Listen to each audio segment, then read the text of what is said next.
Good-looking kid I had. Thank you. Appreciate that. Yeah, it was only a Do you want to be murdered?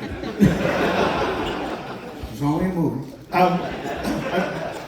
Two more questions before I head over to the audience. But I've got my son here, Ryder. He's 10.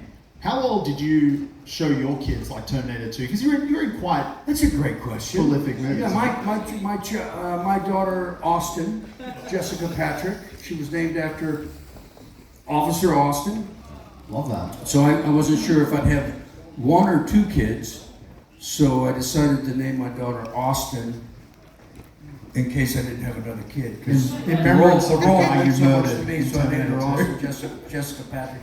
She's an actress, and I don't think, as far as I know, the first time she saw it, she was a teenager, and I think my son was probably just becoming a teenager. So maybe he was like 12 or 13. He's like 3 or 4 years younger than she is.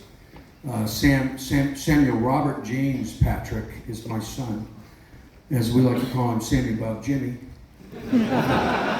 which he hates. I thought it was fun going to baseball and watching him play baseball and be able to yell, "Go, Sammy Bob Jimmy!" He'd just look up at me. Why, Dad? My last question. But he's an actor too, so we got two Patricks coming in there behind. All right. Next Terminator film, right? So I think that they were like teenagers, and they saw a print from the '90s. Yeah, nice. It was scratchy. It was not a very good print. The print tonight is the glossiest print you've ever seen. Is this the 4K? It's the 4K AI 4K? remastered.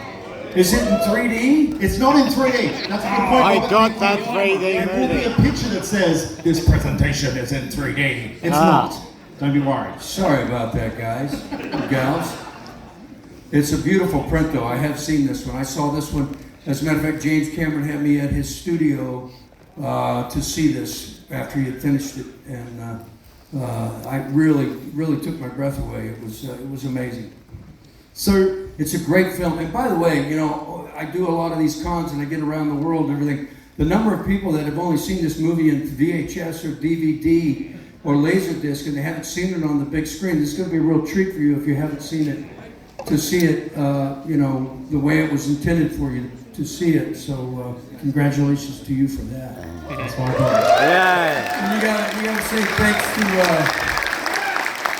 Dan Belts for putting this on, and Russell from Taylor Made, because they're the ones that came up with this idea and they invited me here. So Amazing. You can follow them here.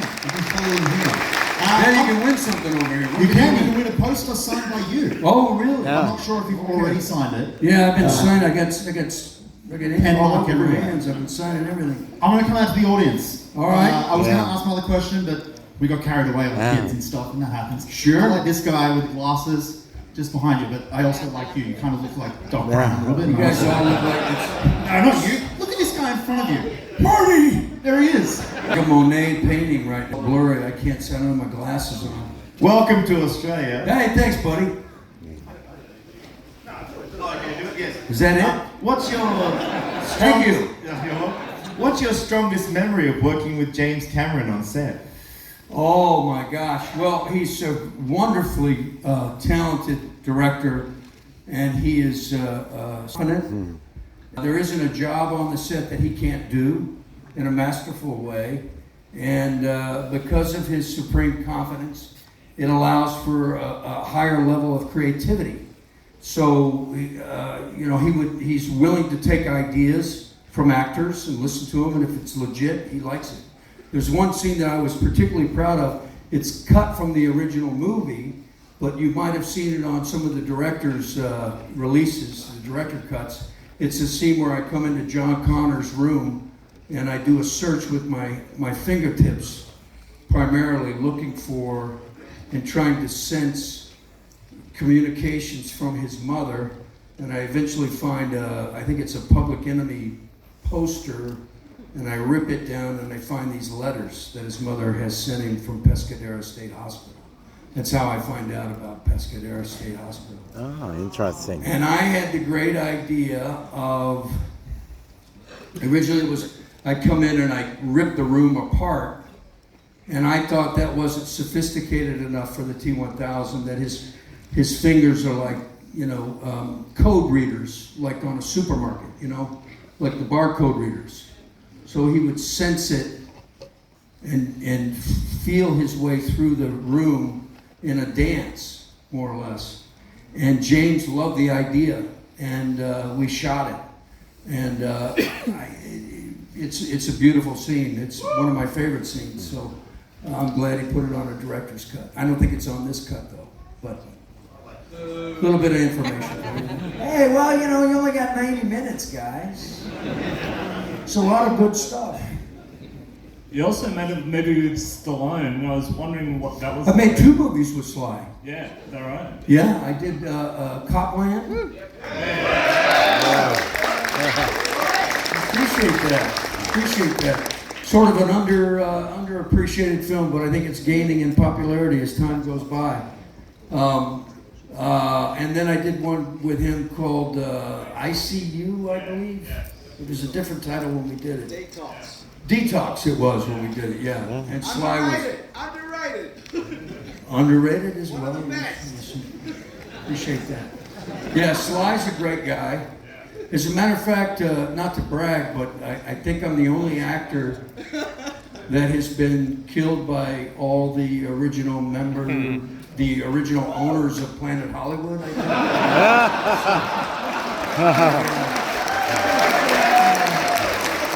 A little footnote I got there on my resume there. Was killed by Bruce Willis. Was killed by Arnold Schwarzenegger. Was killed by Sylvester Stallone. And if you count Full Throttle, Charlie's Angels, I got killed by Demi Moore. So one of their wives. Yeah, I know. I know. G'day, Robert. Good to have you here. Where are you? Up here. Okay, buddy. I want to know. There we go. Look at the house lights are up. Man, What was the most difficult scene for you to film, and like what gave you anxieties? Could you talk us through the challenges that you had? Well, I don't. You know, the whole movie, the whole first half of the movie, I was anxious. I thought at any moment I was going to get fired. So that was, you know, that's where my head was at the time.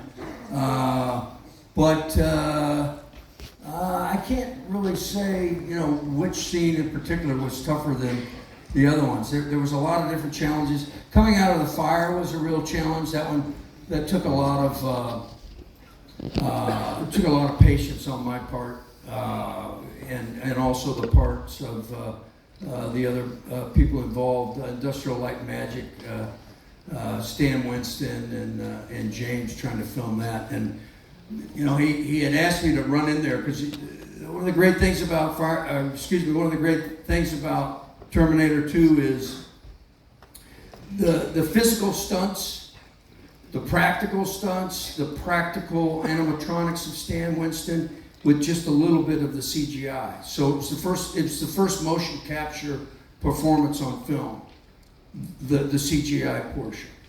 And you know, James had me run into a real fire wall that was really there, and I had to run in as far as I could without getting burnt. And on the first, you know, pass, he sort of, you know, said, "Get in there as far as you can. Don't be a hero." And I ran in there and I got way in there, and I was trying to be a hero, and I got on a mark. And I stood there and started to prepare to get into the walk and do the walk.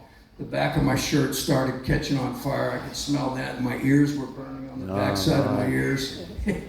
And I had to wait until they said action. So that one was a little tough. When they realized what was going on, they then put a fire blanket on me and ran me out there, and then took the fire blanket off, and I didn't go quite as far in, but that one was pretty tough. Yeah. But how's that for an answer? Okay. All right. Yeah. All right.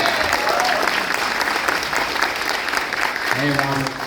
Hey, how are you, man? Where are you? Up here, man. Okay. First of all, thank you so much for being out here. Absolutely. Appreciate it. I saw this movie when I was 7. That was in 1994, I believe. My question is, while you were on set, obviously, as the production was happening, you probably knew how special of a project this really was. I'm sure you could tell just by the sheer ambition. Well, don't forget, I came from Roger Corman, so I was used to low budget filmmaking. Right. So this was, you know, outside of Die Hard 2, this was the second biggest movie I'd ever done in my career. So my As question. far as budget production value. Right. So I'm very curious. So Just added once to the your pressure. once your job was done Right? as an actor, and then obviously months go by for post production. Mm-hmm. When you went to the premiere of the finished product and you I got to stoned. see it. Fair enough. I went in there with 20 friends of mine to the Cinerama Dome, and I got high as I could possibly get. And I watched it and went, whoa. I think you had one of True those. story. I think you've had one of those careers where potentially you could have had. So I'm walking down with you. Oh, is that you? It's me. I didn't recognize It's your me. voice. Sorry. I'll talk like this. I think you've had one of those careers where potentially you could have got stuck in that, T1000 role for the rest of your life, but then you Yeah. went on and did pretty much everything, right? You're in the greatest TV shows, some of the greatest movies. Out of all of that, what's your favorite? What was My your favorite being on? character is the big guy right there, Yeah. John Doggett. Really? Yeah. Oh, really? Yeah. Wait, man, when I went to Hollywood, I didn't go to Hollywood saying I want to be a villain. You know, I went to Hollywood, I wanted to be a leading man, and that was my shot. So got to do it right there. That's beautiful. John Doggett.